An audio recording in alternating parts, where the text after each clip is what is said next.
Salam damai sejahtera dalam kasih Tuhan Yesus Kristus.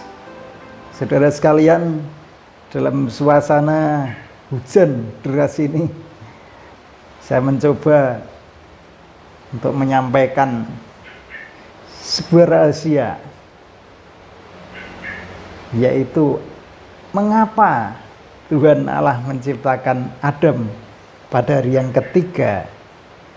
Saudara, bahwa pada video-video saya yang lalu, saya sudah paparkan sebuah fakta Alkitab yang cukup mengejutkan, di mana Adam ternyata diciptakan pada hari yang ketiga. Tentunya hal ini menimbulkan pertanyaan, mengapa Adam harus diciptakan pada hari yang ketiga, bukan hari yang keenam, kelima, atau ketujuh, atau yang pertama? Tetapi Tuhan Allah menetapkan bahwa penciptaan Adam itu hari yang ketiga. Saudara sekalian, bahwa langit, bumi, beserta isinya diciptakan oleh Tuhan Allah untuk Dia, untuk pribadinya, yang kita kenal di dalam nama Yesus Kristus. Ini bukan saya yang mengatakan, tetapi Alkitab yang mengatakan di dalam Kolose 1 ayat 15. Mari kita baca bersama. Karena di dalam Dialah telah diciptakan segala sesuatu yang ada di surga dan yang ada di bumi, yang kelihatan dan yang tidak kelihatan, baik singgasana maupun kerajaan, baik pemerintah maupun penguasa. Segala sesuatu diciptakan oleh Dia dan untuk Dia. Dia yang dimaksud ini adalah pribadi Yesus Kristus.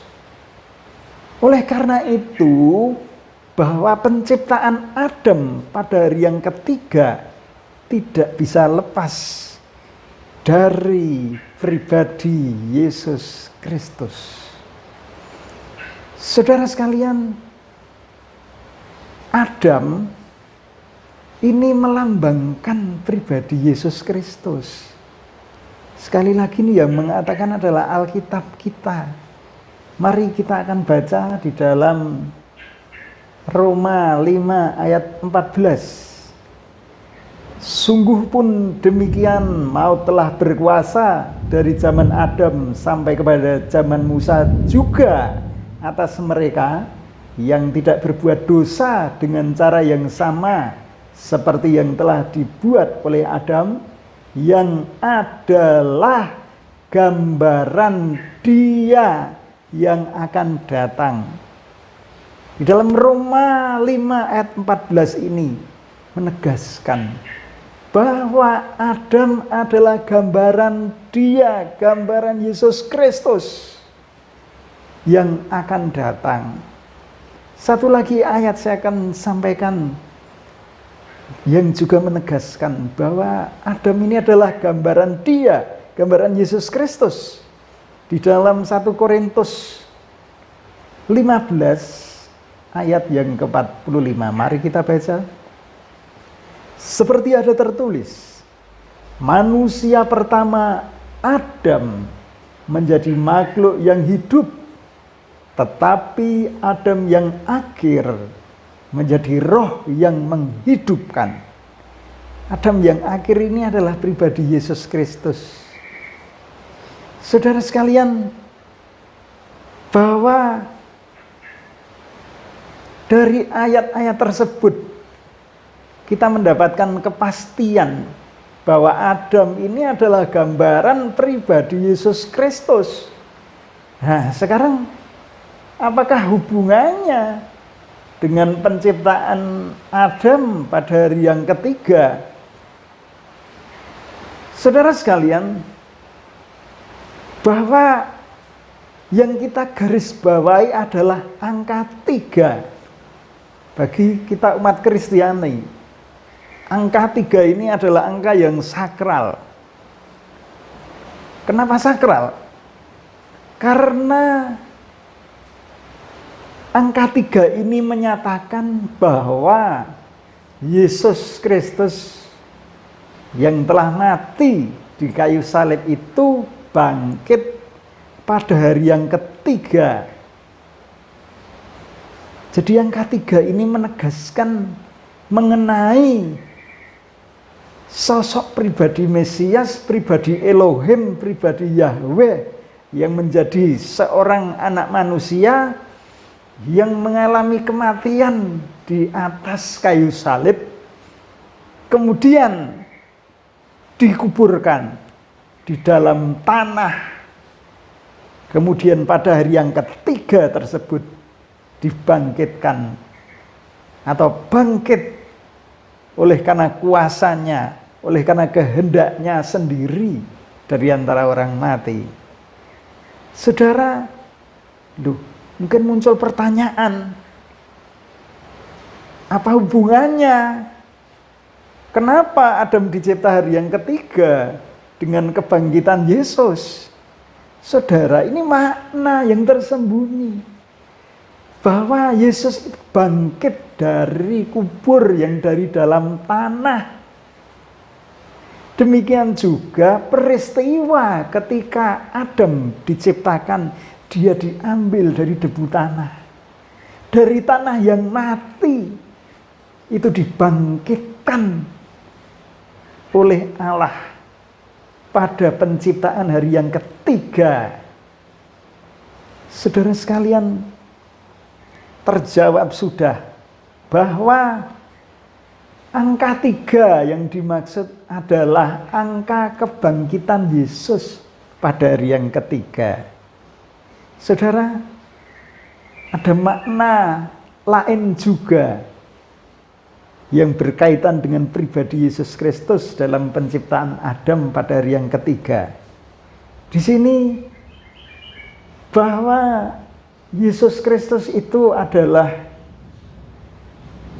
seorang anak manusia yang mana rohnya adalah roh Allah sendiri, tetapi dia dalam posisi sebagai anak manusia yang mengalami kematian dan kebangkitan dari antara orang mati yang pertama kali.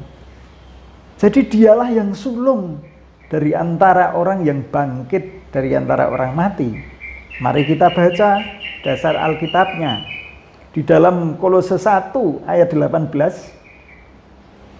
Ialah, ya ini merujuk pada Yesus Kristus, yang sulung, yang pertama bangkit dari antara orang mati, sehingga ia lebih utama dalam segala sesuatu.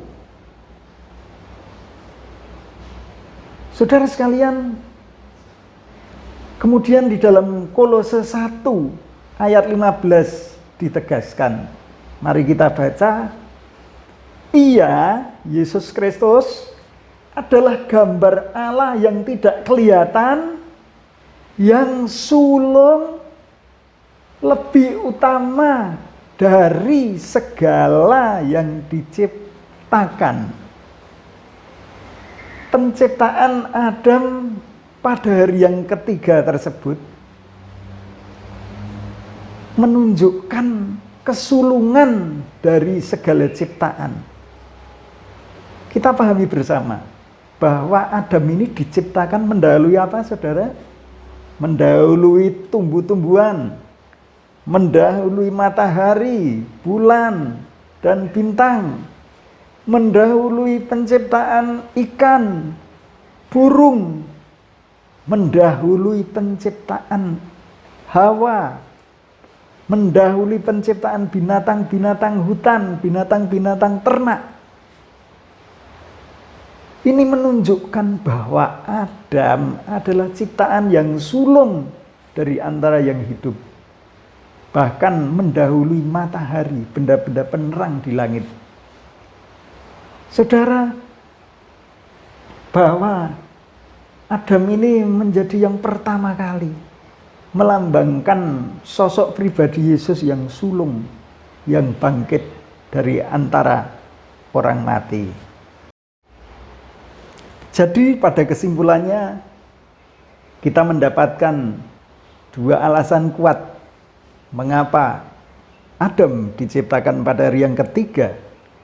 Yang pertama, penciptaan pada hari yang ketiga tersebut melambangkan kebangkitan Yesus dari antara orang mati pada hari yang ketiga. Kemudian, makna yang kedua, melambangkan bahwa Yesus adalah yang sulung dari antara orang mati. Karena Adam diciptakan mendahului ciptaan yang lainnya. Adam lebih utama dari ciptaan yang lainnya. Dia diciptakan yang pertama, yang sulung. Biarlah rahasia ini terbuka bagi puji, hormat, dan kemuliaan nama Tuhan. Haleluya. Saudara sekalian, pada video saya selanjutnya, saya akan menyampaikan sebuah pemaparan mengenai pengungkapan rahasia. Mengapa langit, bumi, dan isinya diciptakan selama 6 hari, bukan 10 hari, bukan 100 hari, bukan 1000 hari, tetapi 6 hari. Temukan jawabannya di dalam video saya selanjutnya. Haleluya.